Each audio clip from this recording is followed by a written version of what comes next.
Thom Hartmann here on the news. You need to know this. Once again, the corporate media virtually ignored a massive protest over the weekend. On Saturday, more than 80,000 people from 32 states marched against extreme right-wing policies in North Carolina. Protesters came from all over our nation to push back against what they called the immoral and unconstitutional policies of Governor Pat McCrory and his Republican legislature. The Moral March on Raleigh grew out of the weekly Moral Monday protests that are now spreading to other states, and it was organized by the historic Thousands on Jones Street group. Over the past few years, Republican lawmakers in that state have enacted voter suppression laws, cut unemployment benefits, raised taxes on the poor, and refused to expand Medicaid, as well as cutting taxes on rich people.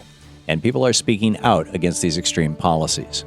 This weekend, doctors, students, teachers, low-wage workers, voting rights advocates, and women's rights groups all marched together from Shaw University to the state capitol, carrying signs about everything from minimum wage to reproductive rights.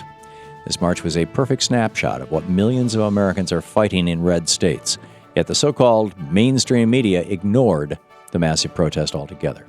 People all around our country are finding their voice and standing together to fight extreme policies, but you'd never know it by following the corporate news. The issues that Americans care about are being ignored, but these protests are growing, and soon the corporate media is going to have to start paying attention. In screwed news, Florida Republicans don't want everyone to vote. After hours-long voting lines during the 2012 elections, people and organizations throughout that state offered suggestions to streamline the voting process. One of the ideas presented was using the Student Union building at the University of Florida as a voting precinct for college students. But Secretary of State Ken Detzner has rejected that idea. Last week, Secretary Detzner claimed that the Student Union building doesn't fit into that state's list of eligible voting sites, which includes government-owned community centers and civic centers. Most people would argue that a publicly owned building at a public university falls into either of those groups, but Republicans don't agree.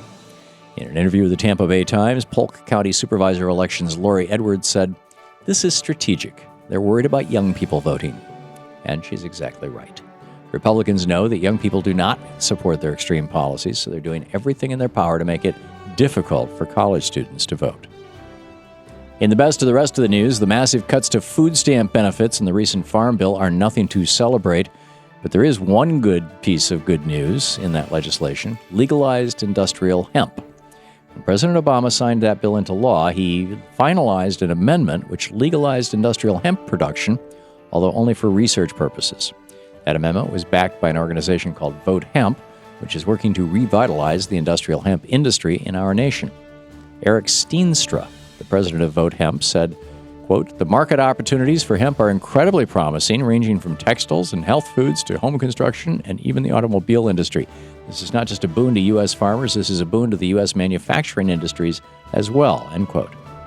Although this legislation only allows hemp for research purposes at this time, it is one more step toward full cannabis legalization, and it's great news for America's farmers and businesses. According to radcast.org, radiation levels are down slightly from last week's highs, but a few areas are still reporting above-average spikes. Asheville, North Carolina is averaging 37 counts per minute with spikes of 59, and Upper St. Clair, Pennsylvania is reporting 42 counts per minute with highs of 102. Des Moines, Iowa is sitting at 38 counts per minute with spikes to 88. Seaside, Oregon is hovering at 33 counts per minute with spikes of 55. And Sitka, Alaska is sitting at 31 with highs of 53 counts per minute. Radcast.org's alert level is 100 counts per minute, but they remind us that there is no such thing as a safe level of radiation.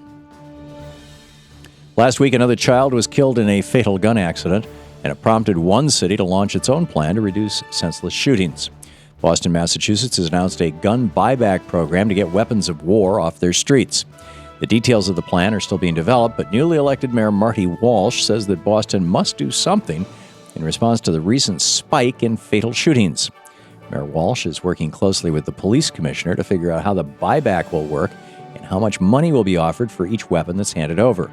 He said, "It's a short-term solution, but at least he's trying to address these tragic gun deaths."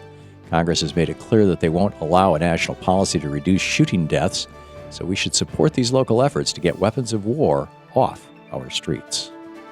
And finally, according to the NOAA, the Bermuda Triangle doesn't really exist. The National Oceanic and Atmospheric Administration says, quote, there is no evidence that any mysterious disappearances occur with any greater frequency in the Bermuda Triangle than in any other large, well-traveled area of the ocean. Of course, not everyone agrees with NOAA's statement, and people point to both mystical and more reasonable explanations for the long list of disappearances in those areas. Some theories include space aliens and black holes, and others simply wonder if methane bubbling up from the seafloor is causing it.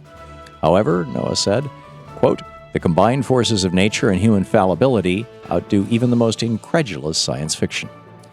In other words, superstorms and stupidity are the real dangers.